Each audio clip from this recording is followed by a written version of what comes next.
친구 사이에서 부부 사이가 된 배민정, 김영근 성도. 결혼 후 한 달 만에 찾아온 생명. 태아가 조금 작긴 했지만 건강하게 자라고 있었습니다.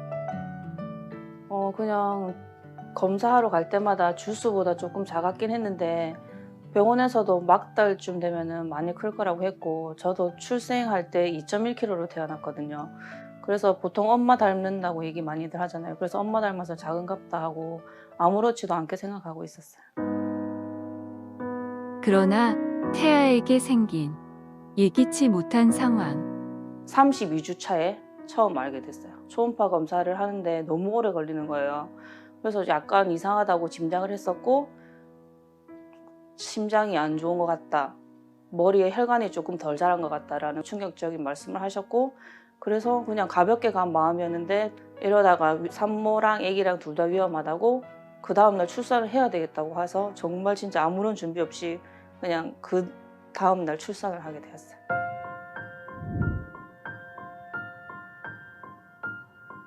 저는 사실 전신 마취를 했었기에 아무런 기억도 안 나고 그냥 1.13으로 너무 작게 태어났다는 소식만 듣고, 저도 수술 도중에 혈압도 그렇고 제 상태도 안 좋았다고 하시더라고요. 그래서 너무 온유가 밑에 있어서 수술하면서 방광이 찢어져가지고 저도 되게 수술 시간이 오래 걸렸다고는 얘기밖에 못 들었어요. 온유는 몸 상태가 좋지 않아 엄마가 입원한 병원과 떨어져 다른 병원으로 옮겨지고, 그래서 저는 10일 동안 온유를 보지를 못했고 아빠가 보여주는 사진으로만 아이를 접했는데,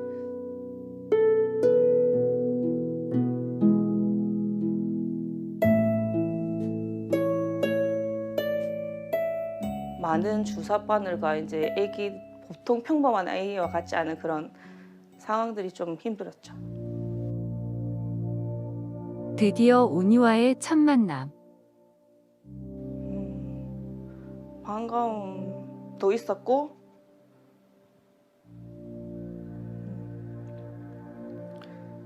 그냥 건강하지 않게 못해서 그냥 너무 미안했었어요. 좀 복잡하게 생긴 심장 구조라는 말만 들었고, 그냥 선천성 심장병이라고 병원에서는 얘기하시는데 아무 말도 사실 안 들렸어요. 믿고 싶지 않았죠, 그때는.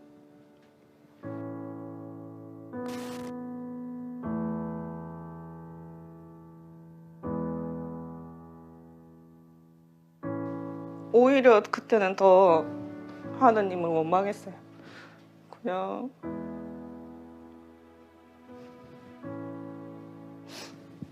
저한테만 이런 시련을 주시면 되지, 왜 갓 태어나서 아무것도 모르는 우리 언니한테 이렇게 주시나 싶어서 그냥 하나님은 없다라고 생각하고 있었어요.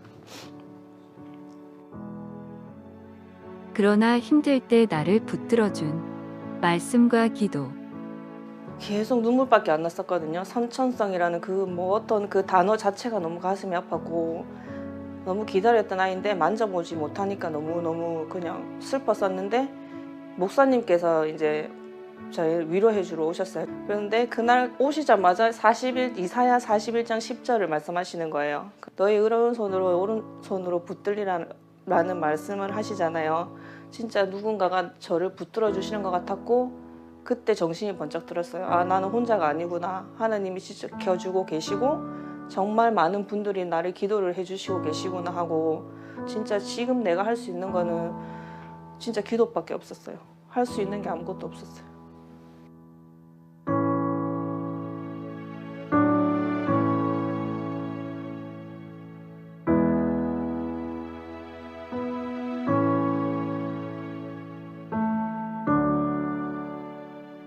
우리 배민정 자매님, 우리 신혼마을에 있는데 양쪽 우리 형제와 둘 다 집안이 불교 집안입니다. 근데 친구의 전도로 예수를 믿고 했는데 지금 8개월째 됐는데 임신 중독증에 걸려서, 근데 검사해 보니까 뇌가 발달하지 않아서 굉장히 위기 가운데 있습니다.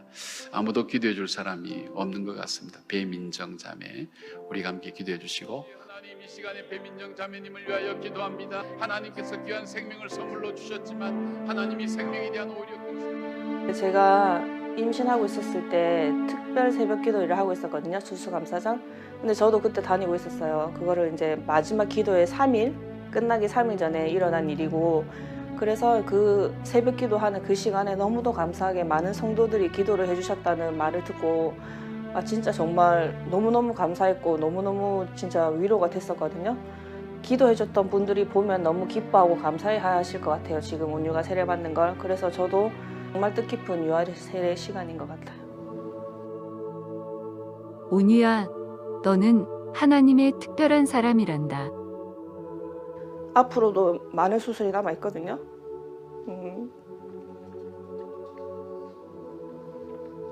성장해 가면서 남들과 조금 다르다는 것도 알게 되겠죠. 그래도 많은 사람들이 기도를 해준 덕분에 건강하게 잘 자라고 있다는 걸 잊지 말았으면 좋겠고, 그냥 아빠 엄마처럼 하나님께 늦게 도착해서 청춘을 방황하지 않았으면 좋겠어요. 그리고 말씀 안에 살다 보면 평안해지니까 항상 말씀과 함께 하면서 하나님이 너는 내 아들이라고 선포하시잖아요. 정말 그 말씀처럼 하나님의 아들로 그냥 많은 사람들을 사랑으로 감쌀 줄 알고 사랑을 받은 만큼 예쁠 줄 아는 하나님의 아들로 살고 있으면 좋겠어요. 다 함께 일어나셔서 하나님의 말씀을 경청하시겠습니다.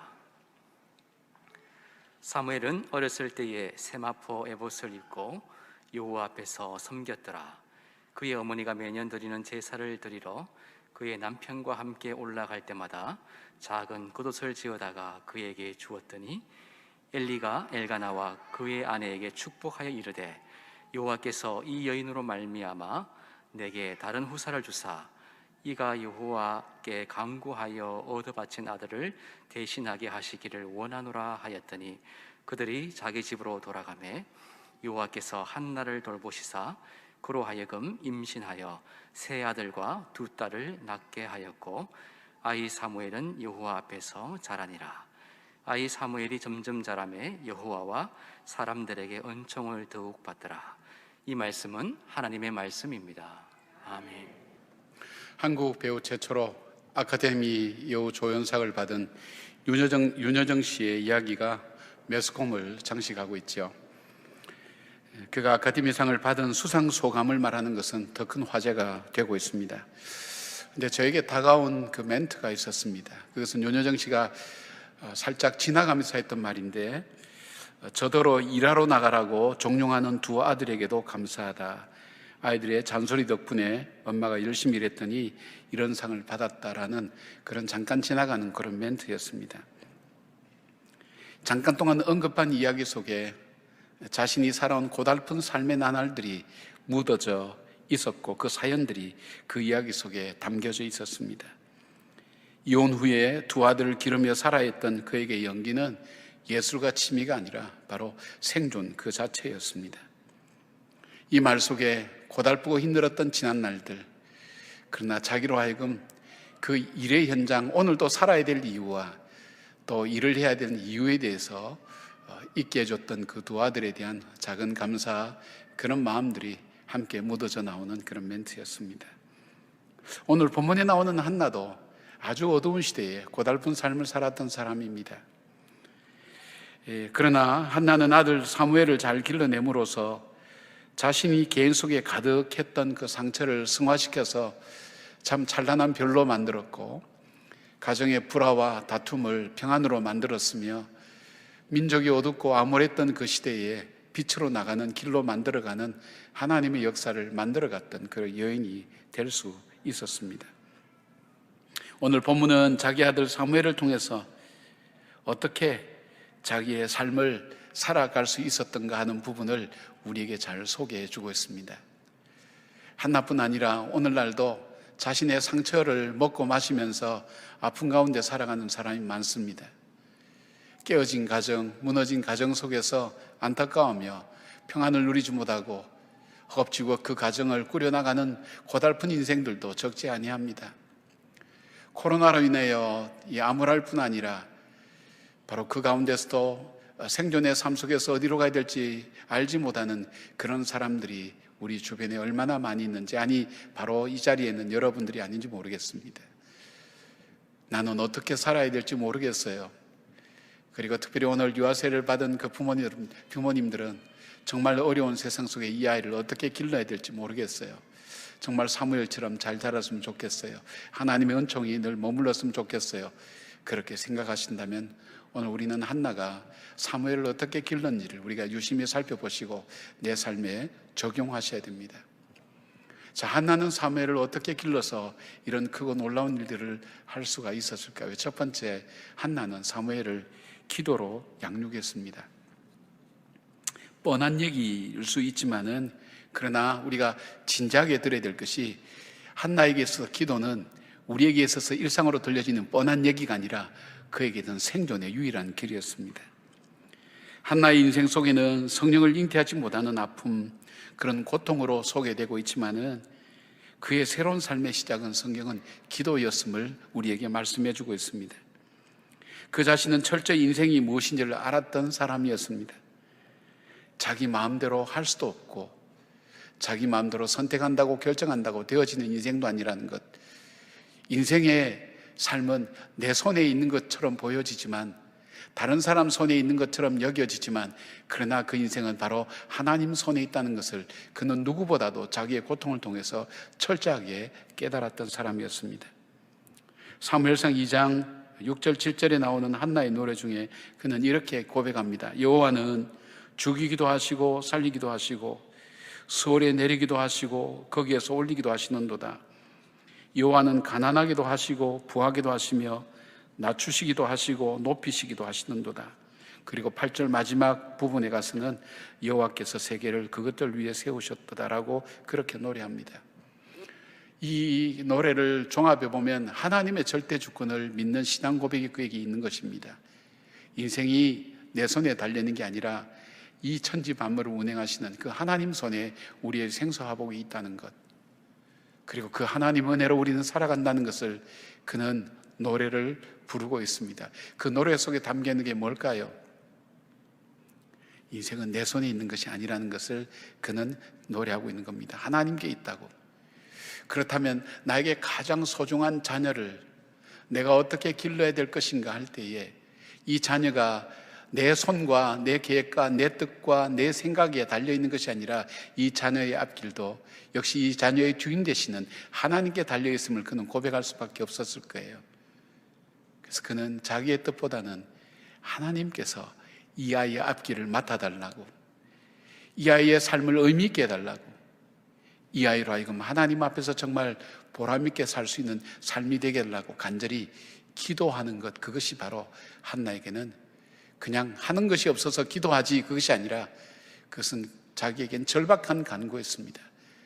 내 생명보다 더 중요한 내 이 아이가 정말 아름답게 자라기 위해서 내 노력이 아니라 하나님, 그 생사화복을 쥐고 계시는 그 하나님께서 이 자녀를 축복하셔야만 된다는 그 간절함과 절박함이 이 아이를 위한 기도로 양육하게 된 것입니다. 사무엘상 1장 26절 27절 보면 엘리 앞에서 한나는 이렇게 얘기합니다. 한나가 이르되 내 주여 당신의 사심으로 맹세하나이다. 나는 여기서 내 주 당신 곁에서 여호와께 기도하던 여자라. 이 아이를 위하여 내가 기도하였더니 내게 구하여 기도한 바를 여호와께서 내게 허락하시니라. 두 절 사이에 기도라는 단어가 3번이나 나옵니다. 그리고 이렇게 얘기합니다. 나는 기도하는 여자라. 이게 자기 정체성이에요. 초대교회 교인들이 그리스도인이 누구냐 할 때 기도하는 사람이라는 그 정체성을 갖고 있었던 것처럼 내 인생 속에는 기도가 없이는 시작될 수 없었고, 기도가 없이는 여기까지 올 수 없었고, 기도를 통해 하나님의 은총을 입고 여기까지 올 수 있었다고 그가 고백하는 그 고백 속에 나는 기도하는 사람이라고. 사랑하는 여러분 자신이 여러분 자신을 볼 때에 다른 사람 여러분을 볼 때 정말 저 사람은 기도하는 사람이라고. 어떤 사람이 기도하죠? 내 인생이 나에게 달려있지 않다고 확신하는 사람입니다. 그리고 이 인생이 하나님 손에 있다는 것을 확신하는 사람, 그리고 이 삶이 정말 아름답기를 간절히 원하는 사람은 이 삶의 절대 주권을 쥐고 계신 하나님께 기도하게 된다는 것입니다. 결국 사무엘도 기도의 사람이었습니다. 그는 자기 조국 블레셋이 위기와 어려움을 당할 때 그는 두려워하지 않았습니다. 무서워하지 않았습니다. 그 전쟁의 주인이 하나님이라는 것을 알았기 때문입니다. 역사의 주인이 하나님이라는 걸 알았기에 그는 그 백성들과 함께 그는 같이 기도하며 그 전쟁을 치루어낸 것을 보게 됩니다. 기도로 나라를 다스렸고 기도로 그 백성을 인도하였던 이 사무엘의 이 삶은 바로 한나로부터 나온 영적인 삶의 유산이었던 것입니다. 사랑하는 여러분, 나는 어떻게 살 것인가? 기도로 사시길 바랍니다. 어떻게 자녀를 기를 것인가? 기도로 기르시길 바랍니다. 내 인생이 나에게 달려있지 않다는 것을 우리가 겸손히 고백할 때 기도로 기르게 되는 것입니다. 두 번째로 한나는 어떻게 사무엘을 길렀습니까? 하나님 말씀으로 길렀습니다. 지금이나 옛날이나 자녀 교육에 대한 것은 모든 부모님들의 관심사입니다. 특히 이스라엘이나 우리나라 같은 경우에는 이 자녀 교육에 대해서는 정말 관심과 그다음에 열정과 모든 것을 쏟아붓는, 바로 그래서 오죽하면 이런 원리까지 나왔습니까? 그 아이의 미래는 아빠의 무관심과 할아버지의 재력과 엄마의 정보력에 달려있다. 이 유명한 말이 됐어요. 그만큼 이 자녀들의 미래 성공에 대해서 굉장히 관심이 많은 거예요. 물론 거기에는 이 땅에 살면서 뭐 그렇게 잘 살고 유명하게 되는 것도 있지만은, 그러나 정말 이 아이가 정말 하나님 앞에서, 아니 이 세상을 살면서 의미 있고 보람 있게 사는 것이 어떻게 가르쳐야 될 것인가 하는 그 고민을 부모들은 가지고 있을 거예요. 공부 잘한다고 다 되는 건 아니잖아요. 그 지혜로운 부모는 그거 안다고요. 그러면 이 아이를 어떻게 기를 것인가? 2장 18절 보니까 이런 말씀이 있어요. 사무엘은 어렸을 때에 세마포 에봇을 입고 여호와 앞에서 섬겼더라 되어 있습니다. 세마포 에봇은 제사장이 입는 옷이었습니다.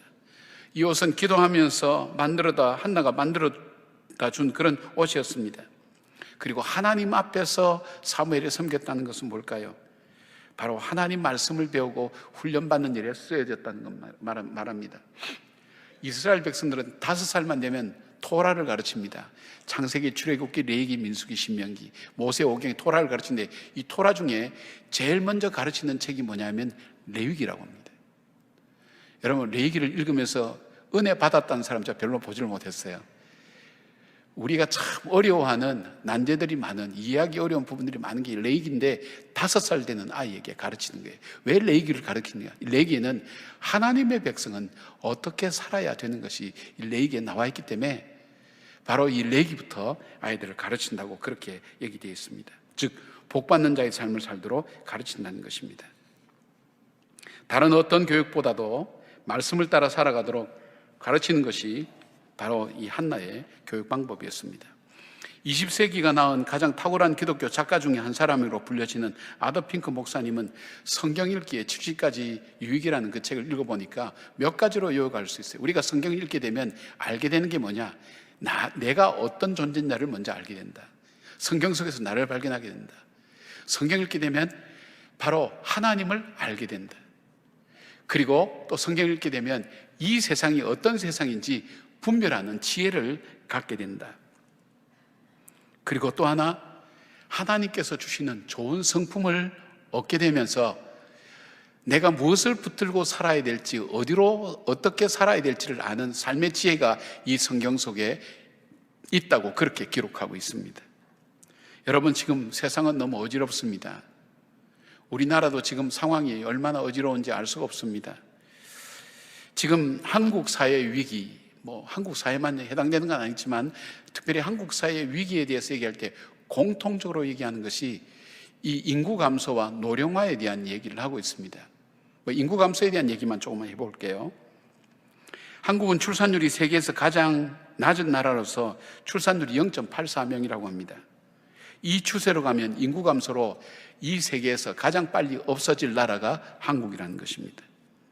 1970년도에는 한 해 101만 명이 태어났는데 2020년도 한 40년 지나서는 27만 명, 20만 대로 떨어지게 된 거예요. 근데 문제가 뭐냐면 한 나라의 문명이 유지되기 위해서는 1.8명 이상이 낳아야 된답니다. 지금 저와 여러분이 같이 아침에 일어나서 뭐 어디 출근하고 생활하고 아이하고 같이 지내고 생활하는 이 모든 우리의 삶을 문화라고 얘기하는 거예요. 이 문화가 유지되기 위해서는 자녀가 1.8명 정도 태어나야 된다는 거예요. 그리고 우리가 지금 사는 것처럼 이렇게 살기 위해서 필요한 인원수는 자녀가 2.1명 정도가 되어야 된다는 거예요. 그런데 한국은 지금 0.84명이기 때문에 문화도 지금 살아가는 것도 더 이상 유지할 수가 없다는 거예요. 이것은 경제적으로 여러 가지 부분의 문제를 일으키면서 한국 사회에 엄청난 위기가 된다는 거예요. 근데 이것보다 더 심각한 얘기가 있어요. 2020년 6월 29일자 기독일보에 의하면 2017년 대한산부인과 의사의 발표로 이야기를 하고 있는데 한국에서는 하루에 2017년도에 무려 3,000건 이상의 낙태가 이루어지고 있다고 그렇게 얘기해요. 최근에 제가 들었던 세미나에서는 한국에 1년에 100만 명 이상의 낙태가 이루어지고 있다는 거예요. 아이가 안 태어나는 게 아니라는 거예요. 그 아이를 죽인다는 거예요. 여러분, 물론 이유도 많고 사정도 많고 상황도 있지만, 그러나 우리가 전체적으로 이렇게 볼 때는 성경적 가치관과 세계관이 무너져 버린 거예요. 가정도 옛날의 종류하고는 달라요. 하나님께서 한 남자와 한 여자를 창조하시고 가정을 만드시고 자녀를 만드시고 이 개념이 이제는 더 이상 받아들여지지 않는 거예요. 사람들은 자기의 편리를 따라, 이익을 따라, 자기의 권리를 따라, 유익을 따라서 그렇게 생각하고 판단하고 결정하니까 세상이 어려워지는 거예요. 뿐만 아니에요. 요즘은 어린이를 죽이는 일들이 얼마나 많이 신문에 종종 나옵니까? 니무롯의 후손들, 그리고 우상 몰록의 그 제사와 이 가치관을 그대로 이어받는 세상이 되어져 가고 있다는 거예요. 여러분 한번 생각해 보세요. 우리가 그리스도인이면 하나님 말씀대로 산다고 하는데, 이 말씀이 우리가 이 말씀대로 살아가는 삶의 기준을 가지고 걸어간다면 정말 빛과 소금처럼 작은 것만 있어도 이 세상이 이렇게 가지고 혼탁해지지는 않는다는 거예요. 가정이 정말 축복된 곳이고, 자녀를 낳는 것이 하나님의 정말 축복이고 은혜며, 이 자녀를 기르는 것이 하나님께서 우리에게 주신 너무나 귀한 사명이요 소중한 것이라는 이 기독교적인 가치관이 없어져 가는 거예요. 믿는 사람이나 믿지 않는 사람이나 똑같은 생각을 하고 있는 거예요. 그냥 세상 생각을 그대로 하면서 몸만 교회에 왔다 갔다 성경만 듣고 알고 있고, 이것이 아니란 말이에요. 실제의 삶을 아이들에게 말씀을 따라 살 수 있도록 가르칠 뿐 아니라 내 자신이 그렇게 살아야 된다는 것입니다. 하나님께서 생육하고 번성하라고 말씀하신, 복을 빌어주신 말씀을 따라 내 삶의 선택과 결정을 하고 그 가치관이 이루어지는 제도와 여러 가지 시스템이 만들어져야 되는데, 그것보다는 인간이 더 기뻐하고 인간이 더 즐거워하고 인간이 더 원하는 것이 이루어지니까 이렇게 되는 거예요. 한국이 저출산이 되는 이유를 다른 학자는 또 이런 얘기해요. 한국이 갑자기 잘 살게 되어서 그렇다는 거예요. 편하니까, 그럴 땐 편하니까. 우리가 편하든 어렵든 우리가 살아야 될 삶의 기준은 하나님의 말씀입니다. 그 말씀을 따라갈 때 우리는 복되게 살아갈 수가 있습니다. 이 확실한 믿음이 우리들 속에 있어야 되는 거예요. 한나는 그로 하여금 그 인생을 바꾼 것이 세상이 아니었어요. 남편이 아니었어요. 남편은 바꾸어 주려고 되게 노력했어요. 그러나 위로가 되지 않았어요. 그의 삶을 바꾼 것은 결국 하나님의 언약과 약속이었습니다. 바로 그 사무엘이 하나님 말씀을 지킬 때에 내 생명보다 중요한 이 자녀가 정말 그 믿음 안에서 복되고 아름답게 살 것이라는 확신을 가졌기 때문에 그 자녀를 그렇게 가르친 것을 보게 됩니다. 사랑하는 여러분, 우리가 자녀들에게 가르칠 때 수많은 교육 방법과 좋은 교육 철학들이 있지만 가장 중요한 것, 그거는 지금 현재 이스라엘을 보면 우리가 알 수가 있잖아요.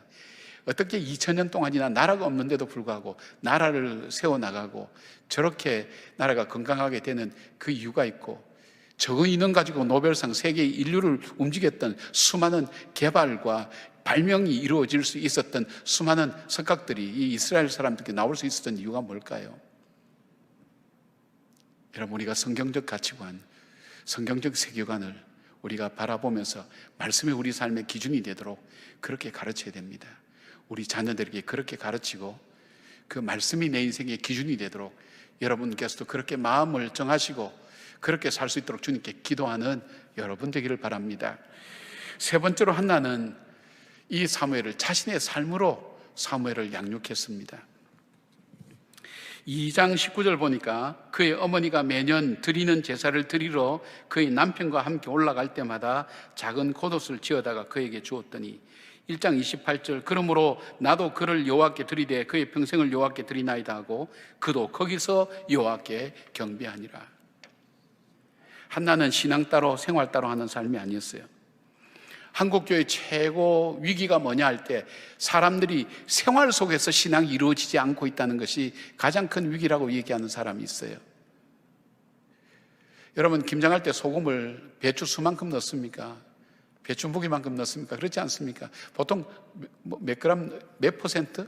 30% 정도 넣는다 그럽니까? 소량만 넣어도 김치를 담글 때나 간을 할 때 얼마든지 되어지지 않습니까? 우리 그리스도인들이 삶을 통해서 정말 하나님을 증거하는 그 삶을 살 때 세상은 이렇게 혼탁해지지 않는다는 거예요. 한나는 그가 서운한 것을 지켰습니다. 힘들고 어렵지만 그 서운한 것을 지켰습니다. 그리고 자신도 그 말씀을 따라서 자신도 헌신하며 살았습니다. 삶을 통해서 자녀들에게 본을 보여준 겁니다. 세상 속에 본을 보여준 겁니다. 고린도후서 7장 1절에 이런 말씀이 있습니다. 그런즉 사랑하는 자들아, 이 약속을 가진 우리는 하나님을 두려워하는 가운데서 거룩함을 온전히 이루어 육과 영의 온갖 더러운 것에서 자신을 깨끗하게 하자. 혼탁한 고린도 교회에 바울이 편지할 때 이렇게 고민합니다. 우리가 바로 살지 못하는데 세상이 어떻게 바로 되겠습니까? 여러분은 세상 욕하는 거 좋아하시죠? 게다가 교회까지 곁들면 신앙이 있는 사람이건 없는 사람이건 욕하는 거 쉽게 하는데 사실 자기를 돌아볼 수 있어야 돼요. 내가 말씀대로 살지 못하는데 내가 누구를 어떻게 정죄하고 어떻게 얘기한다는 거예요. 자기 이익 앞에는 민감하면서 정말 정의, 공평, 그거는 자기 기준의 정의, 공평을 외치는 세상이지 정말 하나님의 말씀의 그 기초에서 하나님이 원하시는 의와 공평과 정의가 이루어지고 있냐 이거예요. 그런데 여기 보니까 우리가 먼저 거룩하게 살자는 거예요. 구별되게 살자는 거예요. 그럴 때에 세상 속에 거룩한 영향력을 미칠 수가 있는 것입니다. 여러분, 비행기를 타다 보면 이런 영상을 여러분이 꼭 보실 수가 있는데 뭐냐면 비행기가 비상시기를 만났을 때는 이 천정에서 이 산소 마스크가 내려옵니다. 산소 마스크를 할 때 저는 처음에 이걸 봤을 때 아유 의아스럽게 생각했어요. 내가 빨리 하고 그다음 내 자녀를 돌아봐야지, 내가 이 아이부터 먼저 해줘야지 생각했는데 거기서는 반드시 얘기합니다. 어른부터 먼저 산소 마스크를 하라는 거예요. 그래야 맑은 정신 가지고 이 아이에게 정확하고 안전하게 씌울 수 있다는 거예요. 그냥 갖다 들이댄다고 해서 되는 것이 아니라 정확하고 바르게 이 산소 마스크를 대야 이 아이가 안전하다는 게, 그러기 위해서는 뭐냐면 부모가 온전한 정신이 있어야 된다는 거예요. 부모가 정신이 없는데 정신없는 가운데 우리 아이 살린다고 아이 갖다 대면 살리는 게 아니라 오히려 죽일 수 있다는 거예요. 참 지혜롭게 경험에서 나온 굉장히 중요한 가이드라고 저는 그렇게 생각했습니다. 마찬가지입니다. 내가 하나님 말씀대로 살지 못하는데 내 자녀가 하나님 말씀대로 살 수 있다. 예를 들어보고 실제 있었던 일입니다. 아이들끼리 대화하는 내용입니다. 야, 너희 엄마는 뭐하니? 우리 엄마는 말씀 보고 기도해. 그럼 너희 엄마는 뭐하니? 우리 엄마는 소파에 누워서 하루 종일 홈쇼핑하고 있어. 아이들이 보는 엄마예요. 여러분 자녀들이 여러분 볼 때 아이들이 뭐라고 얘기할까요? 여러분이 생각하는 거 다르다니까요. 어떤 집에 신방을 갔더니 이 엄마가 평소에 성경을 좀 봤던 모양이에요. 그런데 아이 보고 이제 얘기합니다. 얘야, 엄마가 자주 보는 책 갖고 와라 그랬더니 월간지를 갖고 오더라는 거예요. 우리의 삶과 우리의 생활이 다를 수 있다는 거예요. 이제는 삶을 통해서 우리 자녀를 보여줘야 되는 거예요. 그러니까 이 자녀는 뭘까요? 하나님께서 우리에게 주신 놀라운 감시자입니다. 우리의 삶을 방향 잡아주고 우리의 삶의 균형을 잡아주는 굉장히 중요한 역할이 바로 우리 자녀들입니다. 자녀가 건강하든 때로는 건강이 어렵든 머리가 좋아가지고 공부를 잘하든 못하든 자녀는 우리들의 선생이라는 말이 맞다는 것입니다. 인터넷에 올라온 서울대학교 합격자 생활수기 공모 당선자에게 나온 이야기입니다. 자신은 심한 소아마비 장애자였고 자기 형은 중증 뇌성마비 장애인이었습니다. 어릴 적에 아버지가 돌아가신 뒤로 어머니가 자기와 형을 길렀는데 자기의 삶을 바꾼 한 이야기를 소개하고 있습니다. 책 살 돈이 필요해서 어느 추운 겨울날 어머니가 생선을 팔고 있는 시장에 갔습니다.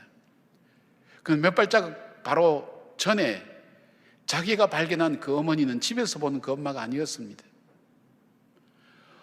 웬 사람이 지쳐있는 표정으로 그 목도리를 칭칭 감아 머리까지 감고 그 질퍽거리는 그 시장 바닥에 그 가판대에 김치 하나 놓고 식은 도시락을 먹는 그 어머니를 발견한 거예요. 피눈물을 쏟으면서 돌아왔다는 거예요. 그리고 자기 마음속에 결심했다는 거예요. 우리 가정 중에 가장 절망적이고 좌절과 이 포기를 할 만한 사람이라면 우리 어머니인데, 그렇잖아요. 남편 죽고 먹고 살 길은 없고 돈은 없고 자녀 둘 다 장애인이면 포기할 만한데 그 어머니가 포기하지 않고 억척스럽게 살아내는 그 모습 보면서 나도 살아야지, 내 가정을 살려야지. 그때부터 자기는 아르바이트 하면서 죽도록 공부했다는 거예요. 그 서울대학교 입학 통지서를 받고 시장에 있는 엄마에게 갔다는 거예요. 그 엄마에게 이 통지를 보여주면서 이 모자는 부둥켜 안고 한참 울었습니다. 이야기는 이렇게 더 전개됩니다. 국내 이 형제는 큰 기업의 지원하에 미국에서 우주항공을 전공하여 자기 어머니와 형을 모두 미국으로 모시고 가서 같이 살피고 있다는 얘기로 끝맺고 있습니다. 어머니의 살아내는 삶이 무너져가는 자녀들의 희망을 다시 일으켜 세우고, 그 형도 대학가를 끌면서 야채 장사를 하면서 자기의 삶을 다시 살게 된 가정의 이야기를 기록하고 있습니다. 여러분, 가장 혼란스럽고 힘들었던 시기에 모든 것을 포기하고 싶었던 그 한나는 하나님께 기도하면서 그 말씀을 붙들고 그 어려운 시기를 살아내며 사무엘을 길러내며 자기의 상처를 승화시켜서, 가정의 불화를 승화시켜서, 민족의 어두움을 승화시켜서 하나님이 가장 기뻐하신 삶으로 그 삶을 바꿔나갔던 사람입니다. 여러분의 사무엘을 만드시길 바랍니다. 그래서 훗날 이 어려운 시기에 우리 자녀들에게 정말 한나처럼 어려운 시기를 이겨내면서 살아내었노라고 이야기할 수 있는 그런 삶을 오늘 다시 결단하시기 바랍니다. 포기하지 말기를 바랍니다. 믿음으로 살아내기를 바랍니다. 우리 교회도 방문하셨던 세계적인 심리학자인 허버트 앤더슨 교수님의 글을 소개하겠습니다. 아이는 우리에게 선물이자 도전입니다. 아이의 탄생은 하나님께서 이 세상을 새롭게 하시겠다는 사인입니다. 곧 절망을 이기는 희망의 표시입니다. 아울러 어른들을 향한 도전입니다. 아이의 울음소리가 그 어느 때보다도 아름답게 들리고 귀하게 들리고 사랑스럽게 들리는 세월을 우리는 살고 있습니다. 바로 그 아이 속에 미래를 위해서 희망을 창조해 가시는 바로 하나님의 거룩한 뜻을 이루어가는 우리 모든 주의 성도들이 되기를 주의 이름으로 축원합니다. 아멘. 기도하겠습니다. 하나님 고맙습니다. 감사합니다.